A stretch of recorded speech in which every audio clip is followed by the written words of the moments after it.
What's poppin', y'all? This is Deidre with One Shot Game, man. You already know what time it is and how the motto go. You get one shot at life, but a lifetime to learn all the game you need to improve yourself. Like, soak in as much as game as you need to improve your life. There is no limit to how much your brain can take in. I think that's what people get misunderstood a lot. We are very smarter than a computer. The brain actually makes the computer. So you got to understand, our brains take in a lot. Shout out to all my supporters. You guys are great. I'm pumping out this content for y'all because I'm letting y'all know my truth. For the people that dare to admit theirs or think that they're the only ones that have went through something and causes them to be in a mental state as if they got to feel down about themselves or, scared to reveal and sit in who they truly are because they think no one has experienced whatever they went through. I'm here to tell you that's not the case. And I'm going to start off with this story by giving y'all part 4. It was only supposed to be a 3-part series to this, but I'm going to go on part 4 because how I made my transformation from, not realizing who I was and evolving out of that first relationship and process and the things that happen in between. I think is very important for people to know. It may help, people understand that you're not alone and it's okay to elevate and process and, make changes.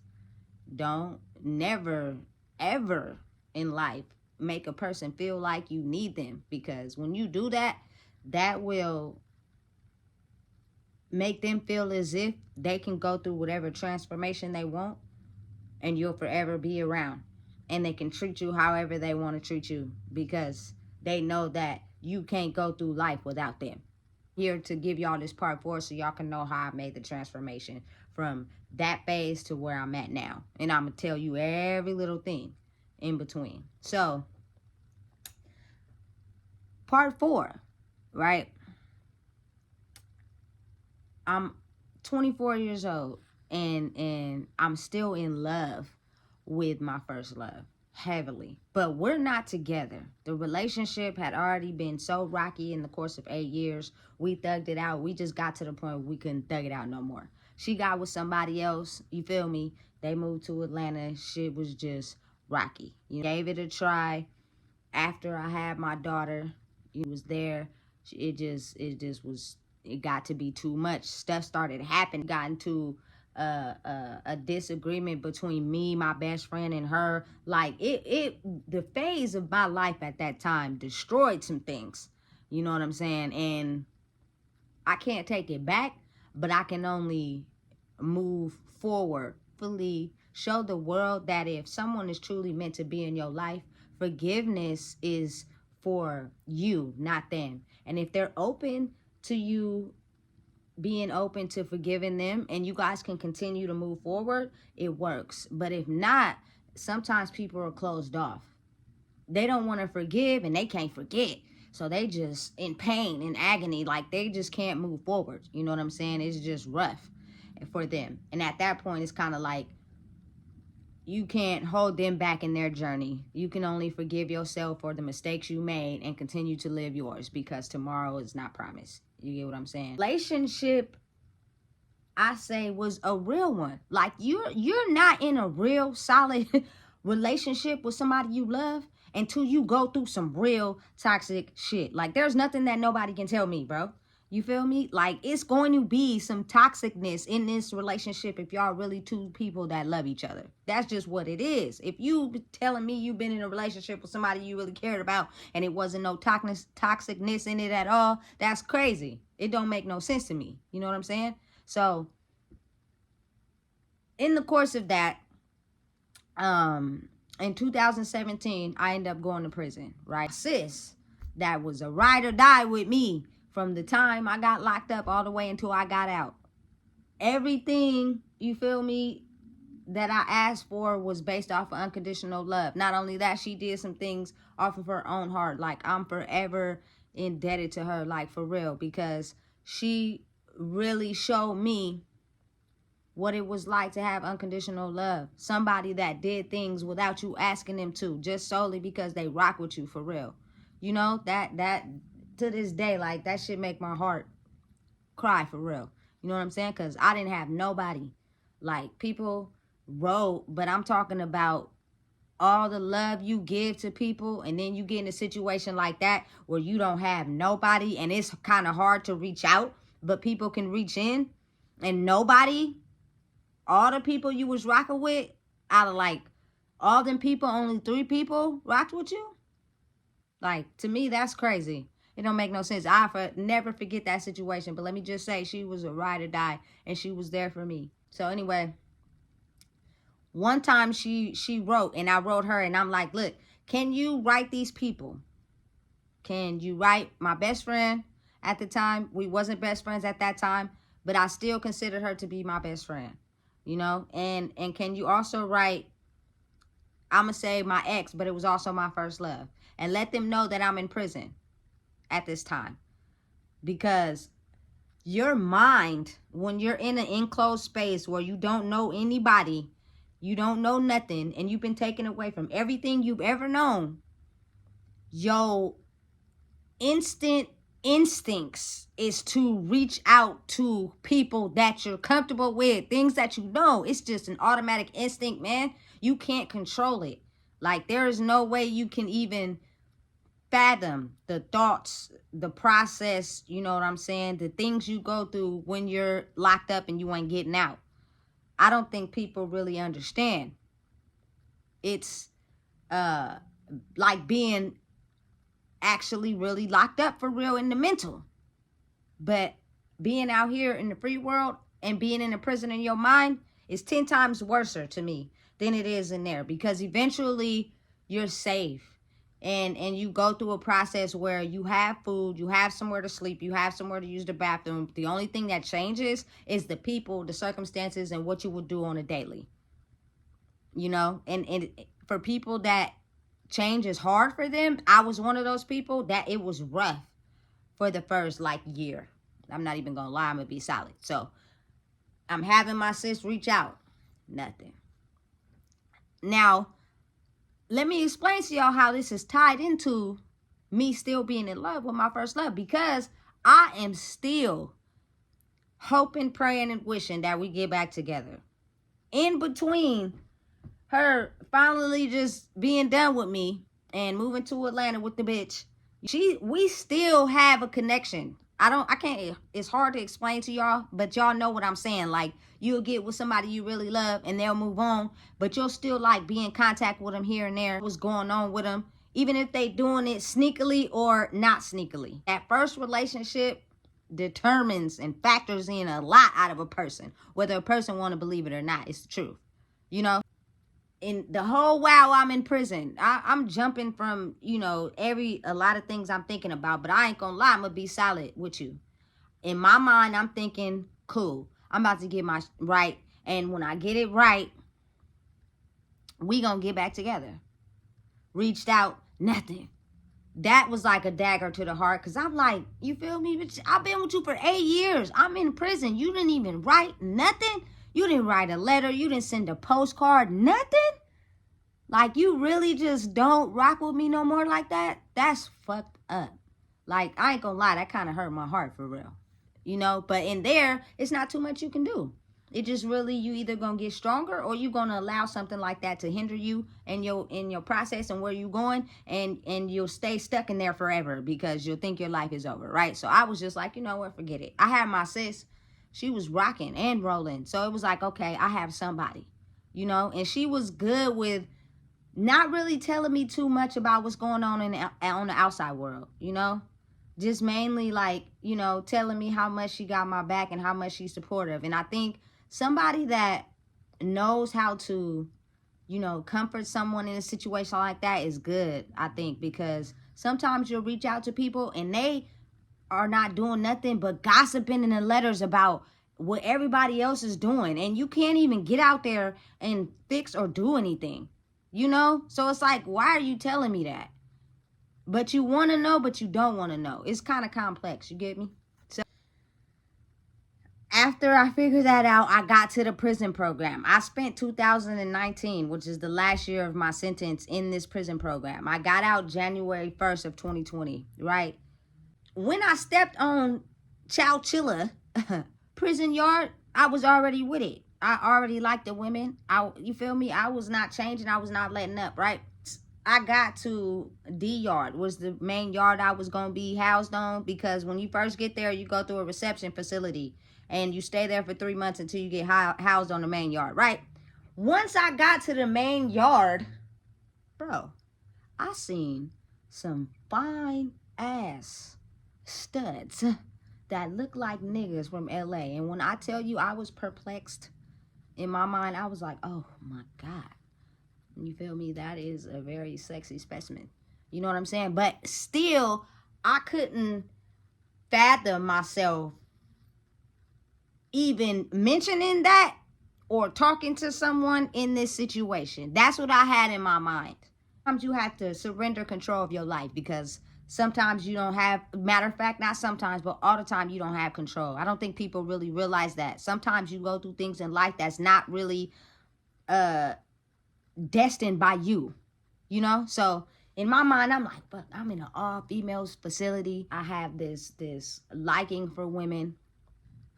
It was two of them, you know, from San Francisco that actually we became friends. Unbeknownst to me, they just, you feel me, walked up to me and we started talking and chilling. And a lot of them, me watching movies and just hanging out by myself in Chowchilla still, and would just come up to me and we'd start kicking it. Hair braided, I got a few commissary items, you know, some books, things like that, you know? But as far as me in my mind having it that I'm finna talk to somebody in prison, absolutely fucking not.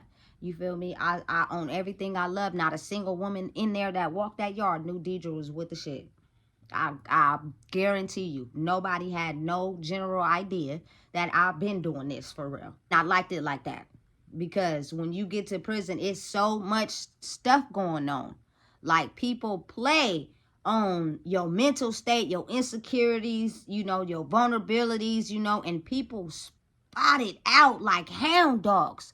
You think you'll be able to hide who you really are in a place like that? No, because these people in here are hell bent on sniffing out the weakest link if they feel like they in it for power and control. I seen so many things in there. I seen a relationship where you could tell that the girl spotted out the weakness in her so-called girlfriend, quote unquote.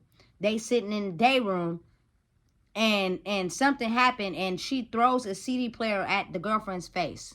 When I seen that, I was like, you know what? No, absolutely not. I wasn't even thinking about it in the first place. But now that right there, just absolutely not. I'm cool. You know what I'm saying? So I had a few females that I talked to, but that's about it. But you wouldn't even know. You wouldn't even know, you know? So then once I got to this prison program out here in Sacramento, that's when the universe had another plan for me. I'm sitting down, chilling, minding my business, watching this movie, because we had two living spaces. We had the main living space, and then we had the second living space, which was aka the game room, and aka the visiting room that goes outside. I'm watching a movie by myself, and this woman starts to take a liking to me. Now, mind you, I seen her when she came into the facility, meaning when she came from Chowchilla to the program. For some reason, I had caught a liking to her. I don't know why. I don't know what it is, but usually the kind, soft-hearted, good-hearted woman loves the gangster in somebody else. I don't know what it is. I don't know why it's like that, but it's very highly attractive in the younger stages in life. And I'm gonna tell you how that evolves and changes over time. But in the younger stages of life, you know what I'm saying? I'm attracted to that. Mind you, my first, you feel me, love is from Oakland. You know what I'm saying? It's like really with it for real. This woman comes into this program. They do her little, you know, swab and P-test and all that. They check her in, you feel me, get her food. So now she's sitting in the corner with her hands in her pants. And for some reason, I just found that highly attractive. I don't know why or for what reason, but I did. So I had been peeping her out when she first came in, but I'm not going to say nothing. I'm minding my business. So one particular day, again, like I said, I was watching a movie, and at this point, I don't know, she just decided to talk to me, right? I talk back, you know what I'm saying? I'm not a rude individual, and let me just say, it got serious quick. I knew that, you feel me, women get into relationships quick and fast in prison because of a lot of the women mirroring each other. But it's not really serious. It's more so, I think, like, you know, for power and control and feel validation. So don't ask me why I did it, but I did. You know, we talking and we getting to know each other and we seeing what's good. But for some reason, listen, it had been 3 years. I don't know what came over me. Something just came over me. And I'm like, hey, I'm trying to see what you about. What's up? We could take it into the bathroom. You feel me? Bro, we take it into the shower. You know what I'm saying? She do her Dougie. You know, I ain't gonna lie, I'm kind of spooked because we're not supposed to be doing this. We're not supposed to even be in the same shower together. If we get caught, we going down. So I'm paranoid kind of, because once I did it that first time, it got to the point where it was mandatory on site all the time. And I wouldn't necessarily say it was her, it was me. I wanted it. I like, what I should say, going against the grain sometimes. I don't know why, it was just who I was, you know, and we wasn't doing it that heavy, that major, because in this process, we getting to know each other at the same time. Program where we not supposed to be doing that. So we really sitting down, getting to know each other. I'm working at the time. You know, I'm coming back from work. I'm, you know, just seeing someone that looked it like she could use some love, I guess. And that turned into a relationship, right? But one particular time, it was time for us to go to sleep. And I was in her section of the hallway where we thought there was no cameras that was showing that corner of her room, but it was, right? But since she had been in prison for longer than me, she heard keys jangling. We was in the middle of kissing. When I say we was really kissing for real, like, you know, everybody in relationships these days don't kiss. Like, motherfuckers just get straight to the humping and keep it pushing. But, you know, her and my first love is two people that I actually, you know what I'm saying? I'm a bomb-ass kisser, nigga. So that's just not something you give out to everybody, you know? So, but with her, I took a risk that night. And I was like, she was like, meet me in the corner of my room. I'm like, all right, cool. So I go over there. I meet her in the section of her room. And we nigga, tongue down the throat, kissing, everything. She hears keys jingling. I completely bypass it. You gotta understand, my radars is not on. Only due to the fact I'm in this prison program where it's not prison to me. It's just I'm in this program. So that me hearing keys in prison, that didn't even connect in my mind. But for her, it did. But I guess we stopped too late and we got caught. Right? So the next day, one of the staff tells us they was in the office talking about us. We hadn't gotten in trouble yet, but we knew it was coming. You know what I'm saying? So they called us in the parole officer's office. Her first, then me. We got bumped down a phase. I had to stop working for a little bit. And there, of course, we was the talk of the town. Everybody was talking about us in the program, how we got caught. Everybody knew we was kissing. Of course, you know, she a gangster with it. She denied the whole thing. I went to the PO's office. I told the truth. I didn't say nothing that happened, but he read back to me what they thought they had, and I didn't deny it, which helped me not get bumped down all the way to phase 1. I only got bumped down to a phase 2. And when you at phase 2, you can't work. I was at a phase 3 already because I was working at the Goodwill, so I got bumped down to a phase 2. But you can get bumped back up to a phase 3. And the crazy part about it is when we both got bumped up to phase 3s at the same time, which was crazy. You know what I'm saying? So it didn't take long for us to get back. But the crazy flip side to that is, after we got caught, we got more reckless with it. Who? I said, nigga, we is defying the odds like a motherfucker. We taking more chances in the shower and in the bathroom. We just being aware and watching and peeping corners and knowing and how the system operate as we doing it now. But it's got more effective now. But with her, it was more so her now. Like, come on, come on, come on. And I'm like, man, we can't be doing that. We can't be doing that. We hot. We hot. We hot. But the connection formed so fast to the point I was with it too. We had times where we would go in there right before the shower. Nobody was in there. Sometimes we would both come out the shower stall together. No, but I wish a motherfucker would say something in that program for the simple fact I didn't talk about nobody. I wasn't in nobody's business. So therefore, there was no reason for nobody to talk about me. Now, were they probably talking amongst each other? Of course. But the law in prison is you don't go running your mouth about somebody's business. You just don't do that. And my business was my business. The person I was rocking with, she did 12 years. And she was like, really with it for real. And be damned if somebody run and tell her business. She stepped up in there on 10 toes. Like, what's up? You know what I'm saying? I'm down to fight anybody. What's up? And sometimes when you got that type of demeanor, people already know. Don't speak on nothing that got anything to do with anything going on over there. Press your line, for real, for real. You know what I'm saying? And I like that about her because she didn't let nobody fuck with me. I'm gonna tell you that right now. Like, you can tell she got muscles like a linebacker. You could tell she would fight all her life. She had to fight. And I used to say that to her all the time. All your life you had to fight, bro. Nice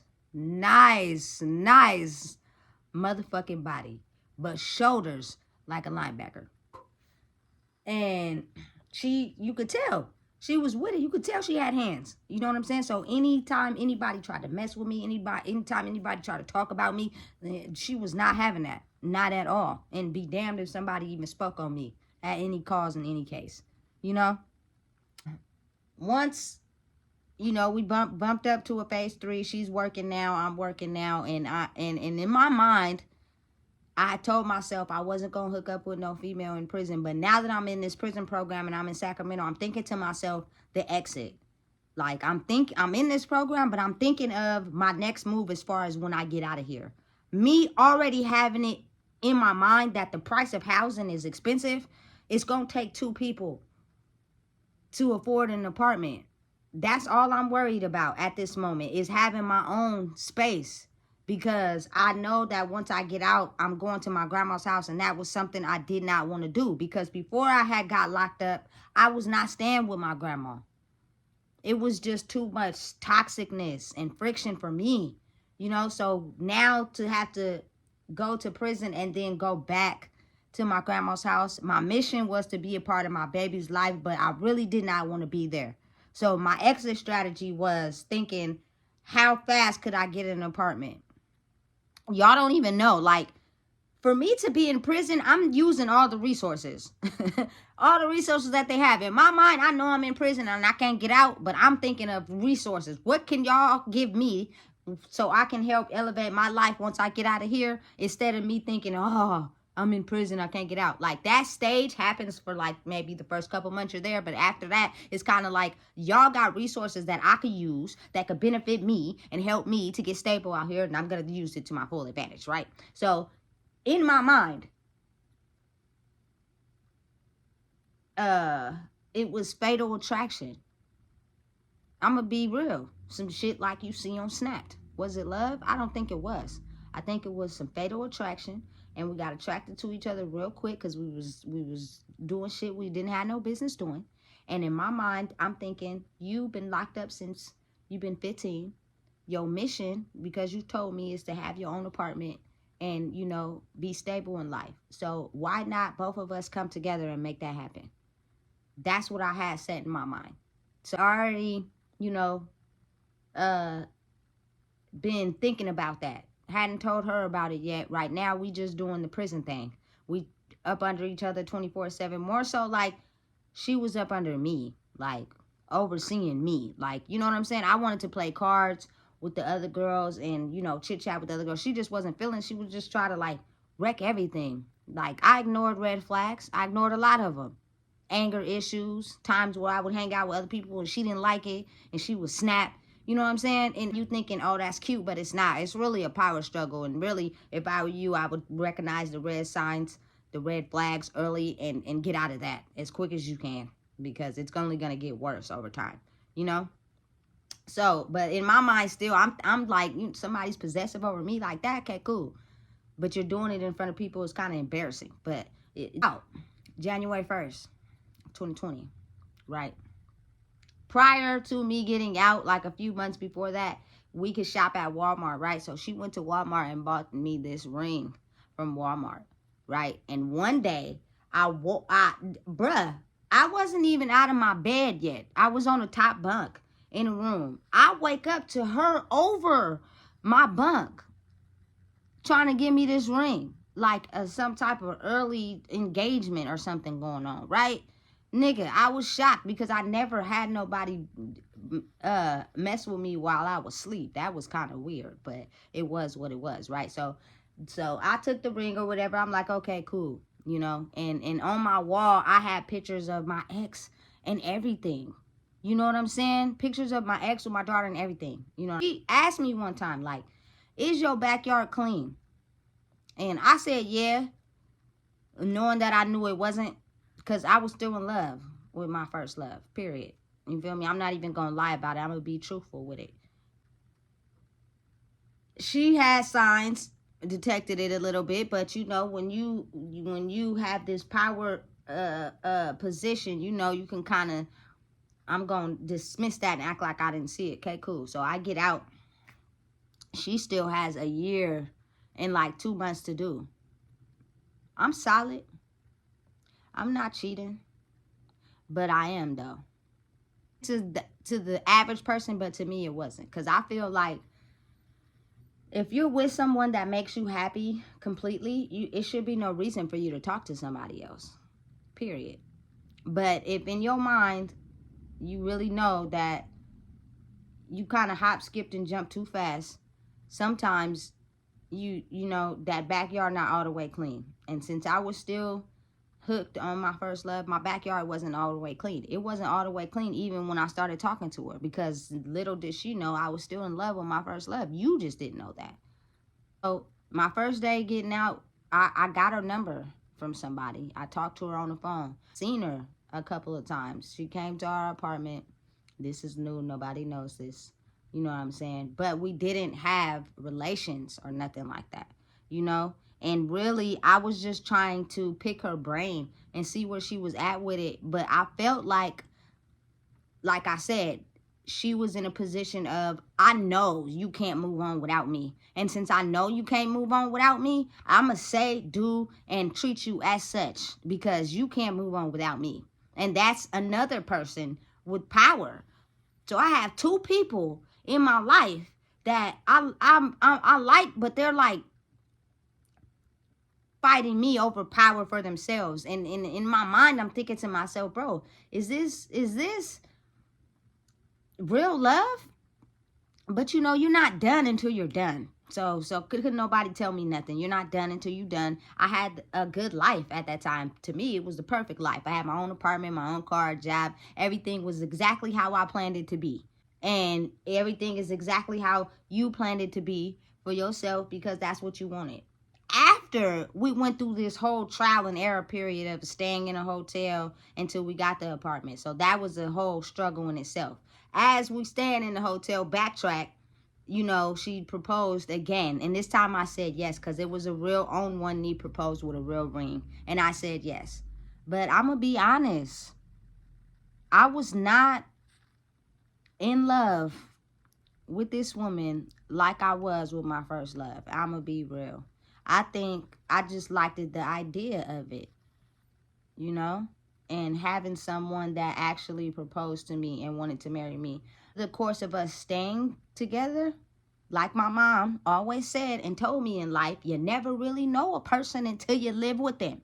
And that's facts. We started living together, and I started to see the emotional outburst and the anger issues and the, you know, the power struggle. Like, you know, one time she got mad because I didn't want to go swimming She went in the house and had a drink and started moving stuff. Like, her strength became that of Incredible Hulk. And mind you, this is a woman. I'm talking about strength for real. People like that, they struggle with abandonment and power control. So if you try to leave and diffuse the situation, they cannot handle that. And so she would take my keys. She would try to trap me in the house. You know, put her hands on me ever. But I can see one time that particular day, I tried to take the keys and go in the car and go away so she could just cool down for a while. I'm telling you, by the time me and my daughter got in the car, she ran so fast from the top of the stairs all the way down to my car and ripped the door handle off of my car off because I locked the door. Like, bro, in a fit of rage. There's no way my little self could have made you that mad. That was something different. And after you see multiple situations like that, something is going to just make you know that that is not it, and you need to get out. It's like a complex thing because you feel bad and you want to love them, but you know it's toxic and you need to get out. Going through that process, my ex every so often, whenever I'm having a down moment, or you know what I'm saying, whenever, because she knew me for real. I still had that attachment to her. She popped up on me a couple times. She knew I had a girlfriend. She knew I was in a relationship, just like she was in a relationship. The fact that they both felt like it was okay to talk to me any way they see fit to talk to me was where I was getting tired at. Because it's like, listen, y'all, it's nothing y'all doing for me and supplying me with, paying the rent and buying groceries and stuff. But in my mind, I'm thinking to myself, you would have to do that even if you wasn't with me. So you're not really taking nothing from me, but I can sense how these two people, the first one, she still hurt that I did what I did in the relationship. I'm not no fucking saint. You know what I'm saying? I was young. I went through a lot mentally. I didn't know who I was, but I loved you though. And you ain't no saint either. Did some things in a relationship I'd probably never know and you probably never tell. But come on now. You was a saint for real, for real. But her demeanor and her being an Aquarius, it was times she knew things about me that I didn't think she knew, but she knew. And you still stuck around with me. It was times where I would have to rock with you and you wanted to be involved with other girls, not in a relationship wise, but just like have other girls around. And it was a lot. So we put each other through a lot. So you can't just put me at fault. But to the aggression towards me, the way this person would act towards me because they knew I couldn't move on in life without them is crazy. Beyond me. But the fact that you gave the girl I called your number to give to me means even though you was living life too, you was still fucked up over me. You know what I'm saying? Or else you wouldn't have gave her your number to give to me. So we both still had that energetic connection to each other. It was times where the conversations we would have wasn't conversations because it was more so like I would give advice and it's I don't understand that advice. Let me talk about you and put you down and make you think you don't know what you're talking about. I really hate when a person tells me, oh, you think you grown. Bitch, excuse my language, I am grown. What the fuck is you talking about?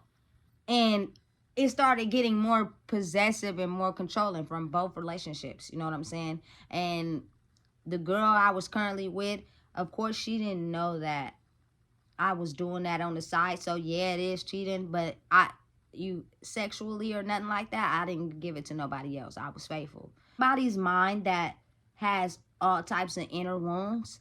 Anything that you do outside of them is considered cheating, no matter how you put it, because they don't have no self-value in themselves, that they are just waiting for someone to do something to them because they're so used to that. It was crazy. So crazy, So as I'm going through these stages with these two people, we had gotten to an argument, me and my first love, and I just stopped calling her for a little while. Like, bro, I'm cool. After that, as we go through these phases with the girl I'm currently with, I think November of 2022 was when it was finally the blow up spot. It had been rocky for a couple of months. I couldn't go nowhere. I couldn't do nothing. I didn't have a life prior to her. Mind you, she's been locked up for 12 years. I was only locked up for 3. So I had a whole life before I went to prison. Friends, everything. And the fact that I'm trying to kick it and hang out with them caused her to be jealous. Like all I had to do, I just had to kick it with her and her only. And I could see the temper tantrums. I could see the flare-ups, like go out and she would be at home by herself and it would be like the end of her life. I would come back, she would seem like she was so distressed, like it started just getting too much. It was just getting to the point where she was waiting for me to fail because she didn't believe in herself. And so all she needed was something to let her know that I didn't rock with her like that. And she lost power over me and she was gone. And that's exactly what happened. Just getting too much, too rocky, too, power struggle. Until one day I just didn't give in. You guys got to understand, people with a high ego, narcissism, whatever you want to call it, they feed into toxicity and people barking back at them. They're ready. They have answers. They have everything to bark back at you. But when you get quiet and when you say nothing, that is when they know they've lost all power. And this one particular night, I had drunk some Douce. I was lit. And I'm trying to go to sleep, and she just would not let me go to sleep. Like, all peace was over. I was lit. And I'm talking. She's trying to take the cover. I'm trying to go sleep on the couch. She's not trying to let me, so I just stopped talking. Just laid in a ball on the floor. And she just, you feel me, let it go. The next day, she packed all her stuff, went back to her grandma's house. Probably a few days after that is when I got some sense about myself. And Deidre realized who the motherfucker she was. And I let both of them go. No longer attached to these two people now that I had found myself. And it was a process. It's not something you just wake up and acquire overnight. It goes in seasons and periods. But the stronger I got, the ability to understand y'all are not for me. And also, my type also changed. What I'm into changed. You're no longer attracted to studs. Like, that's what I thought I wanted, but I don't anymore. Like, I want a real woman with a mentality like a woman and a nigga. If you catch my drift. You know what I'm saying? These women as studs were solely bent on just having the masculine energy, which means they are in a sense giving off masculine energy. The sensitive side to them was no longer there. My first love, she didn't want to be sensitive with me no more because when she gave it to me, I took her through a lot of shit. So she just closed off that whole part of herself, And the girl I was currently with, her sensitive side been gone a long time ago, way before I even met her. When I got with her, she sensitive, just gone. But it's easy to put on a mask and pretend like you sensitive so you can reel the girl in with the sensitive big heart. And then when you get close enough and y'all live together, you realize that never existed. Who I see right now is who I really get. And you're so much in your masculine energy that you no longer know how to be sensitive. Now, we had moments, don't get me wrong. Women, for my birthday one year, my 21st, my ex, you feel me, first love took me to the casino. And after there, we went to a hotel, had the candles set out, the roses on the bed. You fucked all night, you feel me? Woke up naked like, okay. And then my current girlfriend, one time we was living in a hotel before we got our apartment. Came to the hotel, candles lit, you know what I'm saying? The balloon, she got me an edible arrangement for my birthday. Like, that's sweet to me.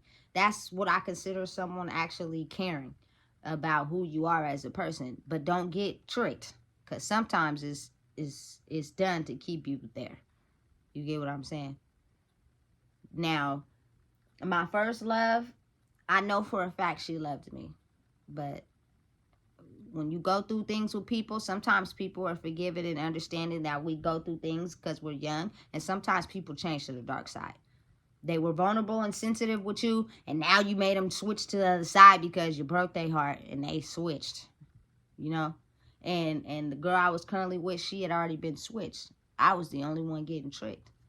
Do I believe I encouraged her to be sensitive with me, even though she had been so used to hiding that part of her in fear of getting hurt? Yes. But once I said to myself, I am no longer going to reach out, be involved, stay connected to these two women. I deleted their numbers. I completely dismissed everything, pictures, threw out everything. I was going through this phase where I was done. I was completely done. I was over it. And you know, sometimes that don't happen for everybody, but for me it did. And that's when Deidre found out who the fuck she was. And I know that the behavior coming from them was not how I deserve to be treated. I'm not perfect. I make mistakes. I'm human too. Love I have to give and the understanding I have to give, I think I should be with someone that's understanding as well. You know? Means if I'm asking you to make changes, or I'm asking you to talk to me nice, or I'm asking you to have an understanding, the moment you come at me in an aggressive way is where we have a problem. Now you're being toxic. Now I'm in this place where I'm a sucker for love. I love love. I'm a Cancer. You know, I want it by all means, but I'm just in a space now where I ain't gonna tolerate no fucking disrespect. You ain't gonna finna come over here and think you finna disrespect me. You can take that over there with somebody else. And the crazy part about it is both women ended up fucking with niggas after me. So therefore you will never meet another woman like me. And that's facts. I was able to look through the flaws. I was able to love y'all for who y'all was. I wasn't trying to change y'all. But at the same time, you can't give somebody something that you say you're going to give to them and then don't give it to them and get mad when they asking you to, you know, stand on business. You know? And that's when I kind of knew that something about this ain't right. Never be able to forgive me, bitch. Straight up. You feel me? Because, hey, when I go in, I go in. You know what I'm saying? I'm 35, about to be 36 in a couple months. But when I say, you feel me, that shit is like, whoa. You feel me? In behind closed doors, it will leave anybody feeling a certain type of way. You know what I'm saying? And you're going to forever remember me. Like, big facts. You're never going to be able to forget me. Straight up. And that last relationship changed my whole life perspective. Like, I didn't look at life the same after that. It really woke me up. It really transformed me into being who I am today and what I look for and what I require. Go through this phase where you don't know what you want. I do not want to be in a relationship with a male. I'm just going to be honest. But I know that when I do get into a relationship, I need a woman that is sexy as hell, but has the mind frame and mental state of a woman and a nigga. If you kind of catch my drift, it'll be hard for somebody to understand, but not really, because if you grew up how I grew up, basically survive out here on your own with no tools, you kind of figured out how to navigate through your life on your own, which means you had to do some nigga shit and you had to do some woman stuff. You feel me? So I need a woman that ain't afraid to stand on business and tell me what it is. That's just what I like. That's what I'm into, but not so much to where now you're controlling me. No, not that type. But understand that we have a mission that we are in line to do, which means it doesn't require us to be shackled up under each other 24/7 and arguing and getting into disputes and stuff like that. When we come together, it's to come together to make each other feel good and, you feel me, be cool and be on our way. You know, into, you know, shacking up with multiple people. I'm in a state of my life where I want to be married and I want to be with someone that's going to make me happy and someone that truly understands me, and understanding that we have a mission to fulfill, which means I can't, you know what I'm saying, be your mama. You get what I'm saying? And a woman that understands that is gonna know. And that's what I'm looking for and gearing towards these days. I was trying to find the masculine side of me in studs. That's what I liked it at the time. My view on what I want in a woman is completely different. I guess it would be the stage of evolving, and understanding that that first relationship you get in steals a piece of your heart forever. People may not understand it. People may, oh, it didn't do that to me. I was able to move on hella quick. Yeah, right. You lying to yourself. You just was probably so hurt over it that you want people to think that. First relationship, and it seems like the younger you get in it, it sometimes it has a hold of people for a lifetime. They never able to leave, no matter what that person put them through. And some people, like, they're forever scarred by it. I will never forget my first love, ever. We have too much history together, but I'm now in a space in my life where I don't need you. I don't want to be with you anymore. I'm trying to rekindle the flame. I'm on to something more understanding of who I am. And to my ex-girlfriend, a lot of healing you need to do. That doesn't require me shielding you. Because with me shielding you and being there to catch you every time you fall, you will never learn like that. So it's best if we broke up, because you have learning to do. I don't wish bad on neither one of them.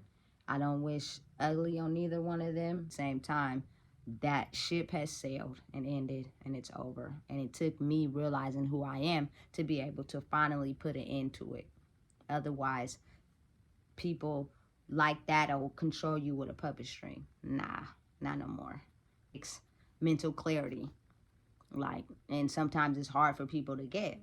You got to realize who you are, cut the strings. And if that person is willing to give you what you require out of yourself, then, go ahead. Go for it. Try it. You know what I'm saying? Make that relationship work. But a lot of times people just settle.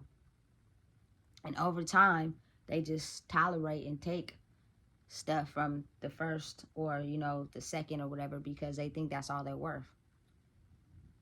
My next relationship is going to be everything that I've ever wanted in my life. And it doesn't mean we discredit or look down on each other. We're not going to be doing that. You know what I'm saying? It's going to be mutual understanding together and make it work. And I'm looking to really get married. I was engaged and I was happy. Ring was fat. I was juiced. I'd never been proposed to before. But now I'm looking to be married, not just engaged. That engagement didn't go into a marriage because it wasn't meant to. A lot of things was stopped in 2023 for me because it wasn't meant to happen. And God had a different path scheduled for me. Things that were destined to happen in my life. So no matter if you didn't want to cut it off, you were going to cut it off anyway. Because you just needed to learn what you needed to learn out of that. And I say that to say, understand that sometimes the universe teaches you lessons, and once you get the lesson, it's time to move on, and you have no control of that. And you be thinking to yourself like, I did this, I did that, that's why this happened. Nah, sometimes you didn't do anything but get the lesson, and it was time for you to move on and achieve something different out of life.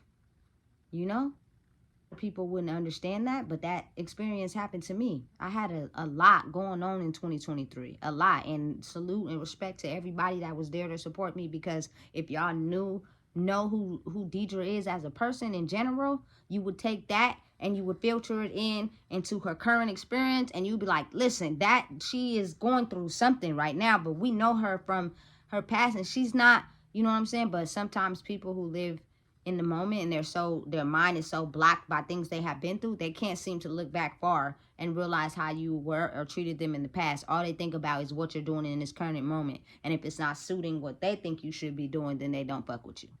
I had to deal with that. I had to go through that. It was stressful. You through a lot, and I'm still going through it. But guess what? I'm so at peace with myself right now. I don't got no spouse, no person that's tripping because I'm in my phone, no person that's tripping because, people are talking to me. It's just, y'all don't understand. In my past relationships, I used to go to sleep with my phone on silent all the time because these two women would always trip about the damn phone.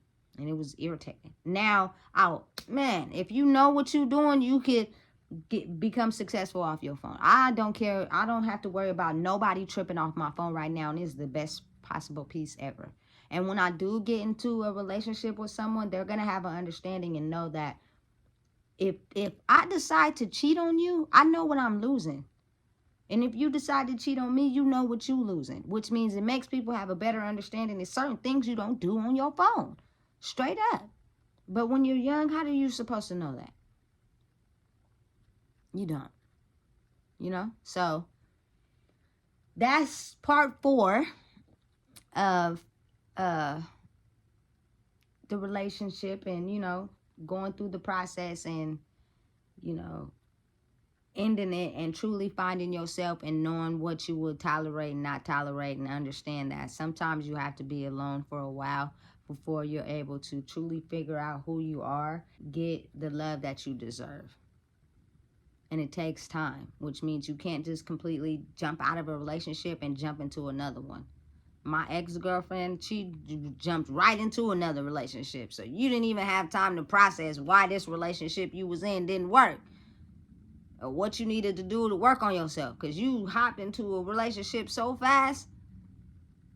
And I went through the hardest parts of my life. I'd have to say from November of 2022 all through 2023 until, like, January of 2024. I learned so much about myself. I went through so much I never thought I would go through. It just made me have a newfound respect for me. And once you achieve that level of understanding about yourself, you will no longer tolerate things that is not cool. You gonna stand on business, and you gonna mean what you say and say what you mean, and know that anybody who is in your presence, they gonna respect you. And that's simple, because you give out what you want back. Simple as that. And that's the way and the magic to life. That's part 4. Make sure y'all like, comment, share, and subscribe. And this is for everybody out there who try to hide and act like that first relationship don't fuck you up. It does. It takes what you require and want in another relationship. Sometimes you don't even make it to another relationship. Sometimes you fix it and grow with the person that you stay with. And sometimes it shapes and mold everything you think you want in a person until it's time to elevate and grow. So for the people that's scared of their truth and they think they're the only one, you're not. I stayed attached to 2 people far longer than I needed to, and they were no good for me. My first love, after all that time, it was no good. People change. In the beginning, it was it. And then my ex-girlfriend, if you never know how to love, how do you know what love is? I just wanted better for you. You've been locked up since you was a young kid. I just wanted to see you grow and prosper and be whatever you wanted to be in life, while also living my life. For the ones out there that think, that first relationship don't mold you into who the person you turn out to be, is false. Sometimes people switch sides because that first relationship just hurt them so bad that they become demons in their second relationships. So be aware, watch out, be careful, and then if it's not fitting you, don't do it. Move on. Please, again, make sure you like, comment, share, and subscribe. If you don't know what it is, I just told you.